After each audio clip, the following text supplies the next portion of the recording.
Maya was drowning, and she didn't even know it. Every morning started the same. Alarm at 6:30, phone grabbed before her eyes were even open. Emails, Slack, Instagram, news, all of it flooding in while she was still half asleep, She'd roll out of bed, already behind, already failing, coffee in one hand, phone in the other. Answering messages before her feet hit the kitchen floor. Her mom called it productive. Maya called it surviving. The apartment was always kind of messy, not dirty, just lived in too fast. Clothes on the chair she never sat in, takeout containers she meant to recycle, a yoga mat she bought in January, still rolled up in the corner, judging her. Work was a lot. She was gonna fix the content calendar, then jump on the Zoom. Then finish the report, then maybe eat something, then realize it was 9 p.m. and she couldn't remember tasting lunch. Her hands were always shaky by 3 p.m. Always. Her buddy Jake noticed first. They were grabbing coffee. While she was grabbing coffee, he was watching her check her phone. For the 100th time. "When's the last time you just sat?" he asked. Maya laughed, a nervous laugh. The kind that doesn't reach your eyes. That night, she couldn't sleep. Again. Lying there at 2 a.m., doom scrolling through productivity hacks, her chest tight, her jaw clenched.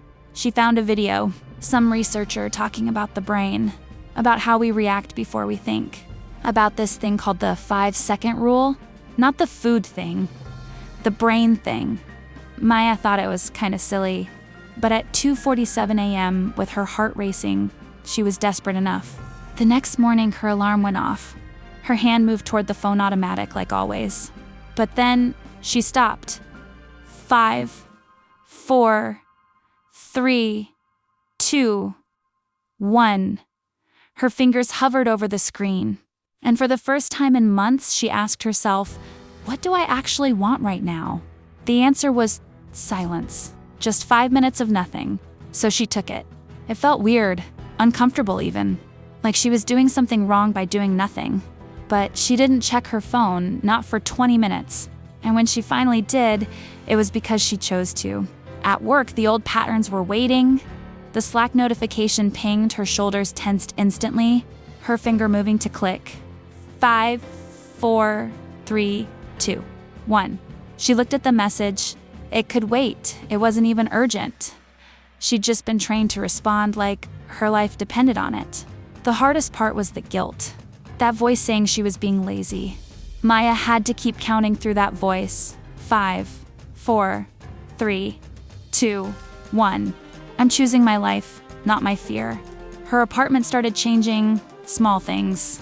She sat in that chair, the one with the clothes, and folded a shirt, just one, then another. Not because she had to, but because she wanted to.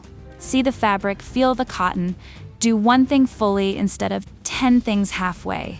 Jake came over 2 weeks later. "You look different," he said. Maya smiled. A real one. "I'm just here more," she told him. They talked for 3 hours. She didn't check her phone once. Not because she was trying to be good, but because she didn't want to be anywhere else. The burnout didn't vanish overnight.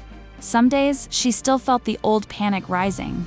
The urge to do everything, be everything, prove everything. But now she had a gap. A tiny, precious 5-second window where she could ask, is this what I need or just what I do? She started using the rule for bigger things. When her boss asked if she could take on another project, one that would have buried her 6 months ago, she felt the automatic yes forming in her throat. Her boss actually respected it. The yoga mat came out of the corner. Not for some transformation montage, just sometimes she unrolled it and sat there, breathing. Sometimes she did a pose, sometimes she rolled it back up. All of it was okay. 6 months in, Maya realized something. The 5-second rule wasn't really about counting. It was about reclaiming the space between stimulus and response. That space where her life actually happened. Where she got to be the person choosing, not just the person reacting. She still worked hard, still had goals, still pushed herself. But now there was a rhythm to it. Work, then rest. Effort, then ease. She could feel her hands again, not shaky, just present. She could taste her food. She could hear her own thoughts instead of the noise of what everyone else needed. The apartment got cleaner, not because she was trying to be perfect, But because she had the energy to care, the yoga mat stayed unrolled more often. She started reading actual books again, not just articles about why she should be more productive. One evening she called her mom, told her about the counting, the pauses, the choosing. Her mom was quiet for a moment. "You sound peaceful," she finally said. Maya felt tears prick her eyes. She wiped them, not hiding them, just feeling them. The 5-second rule didn't fix everything. It didn't make life easy or work simple or stress disappear. But it gave her something better. It gave her back herself. The version who could sit in silence without panicking. Who could say no without apologizing. Who could do one thing at a time and actually be there for it. Maya still counts sometimes. In meetings, in traffic, in those moments before bed when the old anxiety tries to creep back in. 5, 4, 3, 2, 1. And then she chooses. Not perfectly. Not every time. But enough. Because here's the thing nobody tells you about burnout. It doesn't come from working too hard. It comes from forgetting you have a choice. From living on autopilot so long you forget there's a person. Inside the productivity, the 5 seconds, they're not about the counting. They're about remembering you're alive. Right now, in this moment, and you get to decide what happens next. Your alarm will ring tomorrow. Your hand will reach for your phone. And in that tiny space, between impulse and action, you'll have a choice too. What will you do with your 5 seconds?